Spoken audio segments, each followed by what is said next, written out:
Indore BJP के संभागीय कार्यालय में एक बड़ी लापरवाही सामने आई है। यहां राजमाता सिंधिया की तस्वीर कबाड़ के साथ शौचालय में रखी हुई है। दरअसल भाजपा कार्यालय में ग्रामीण जिला अध्यक्ष राजेश सोनकर के कक्ष का रिनोवेशन का काम चल रहा है। रिनोवेशन काम के चलते उनके कक्ष के सामान को कबाड़ के रूप में फेंक दिया गया और साथ में राजमाता सिंधिया की तस्वीर को उसी कबाड़ के साथ शौचालय में रख दिया गया। यह बात मीडिया में आने के बाद बीजेपी प्रवक्ता उमेश शर्मा ने कार्यालय मंत्री को तत्काल फोन लगाकर राजमाता की फोटो हटाने के लिए कहा और उसकी पूरी जिम्मेदारी काम करने वाले मजदूरों के ऊपर ढोल दी। वहीं कांग्रेस प्रवक्ता आमिनुल सूरी ने बीजेपी पर हमला बोलते हुए कहा कि बीजेपी पुराने या वरिष्ठ नेता को दरकिनार करते हुए आगे बढ़ रही है और अब यह बीजेपी पहले वाली बीजेपी नहीं रही जिसमें आडवाणी जैसे लोग थे।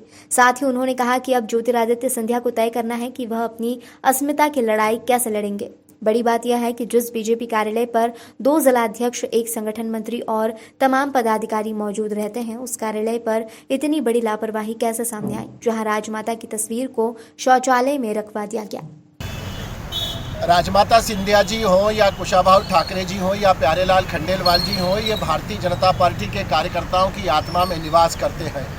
पर इस प्रकार का कोई घटनाक्रम मेरे संज्ञान में नहीं आया। इस प्रकार का कोई घटनाक्रम हुआ है तो तत्काल उसका संज्ञान लिया जाएगा। जो दोषी व्यक्ति है उससे पूछताछ भी करी जाएगी। पर मुझे लग रहा है कि संभवतः ऐसा हुआ होगा कि भारतीय जनता पार्टी कार्यालय का जो इंदौर संभाग कार्यालय है उसका पूरा रिनोवेशन हो रहा है और पुनः मरम्मतीकरण के अंदर कुछ शौचालयों को वहाँ समाप्त करके स्टोरेज में भी बदला जा रहा है।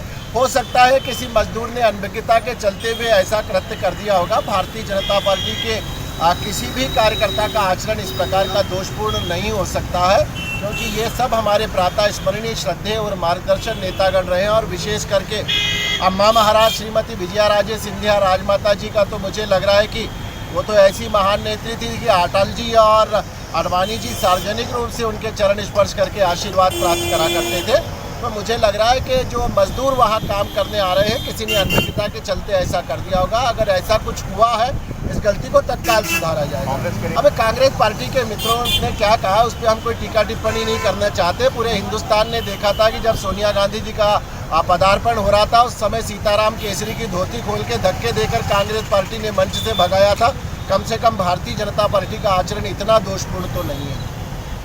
भारतीय जनता पार्टी को खड़ी करने में जिस नेत्री का, जिनको राजमाता विजय राजे सिंधिया कहा जाता है, जिन्होंने आज जनसंघ से भारतीय जनता पार्टी को सत्ता में लाने का काम किया, उनकी तस्वीर भारतीय जनता पार्टी के संभागीय कार्यालय के जो शौचालय है उसमें उनका छायाचित्र का मैंने फ़ोटो भी डाले हैं और वीडियो भी मेरे पास में। तो आज जो नरेंद्र मोदी जी और अमित शाह जी की भारतीय जनता पार्टी है उसमें अपने बुजुर्गों का किस तरह से आदर किया जाता है ये स्पष्ट तौर पर नज़र आ रहा है। ये तो हम पहले भी देख चुके हैं कि इन्होंने यूज़ एंड थ्रो की नीति अपनाते हुए किस तरह से आडवाणी जी को रवाना किया, मुरली मनोहर जोशी जी को रवाना किया और मध्य प्रदेश में हमने देखा इनके पितृपुरुष कुशाभाऊ ठाकरे जी के भतीजों की रेमडेसिविर के अभाव में भारतीय जनता पार्टी की सरकार में किस तरह से मृत्यु हुई।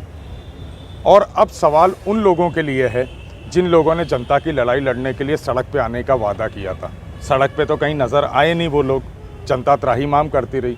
कम से कम अपनी दादी की अस्मिता की लड़ाई तो भारतीय जनता पार्टी में लड़ लें। अब सवाल उन ज्योतिरादित्य सिंधिया जी के लिए है। हम तो बार बार कहते हैं भारतीय जनता पार्टी के मुंह में राम है और दिल में नाथू राम है। वही स्थिति है कि राजमाता बाहर उनका इतना बड़ा स्टैचू लगा रखा है और अंदर उनको शौचालय में डाल रखा है।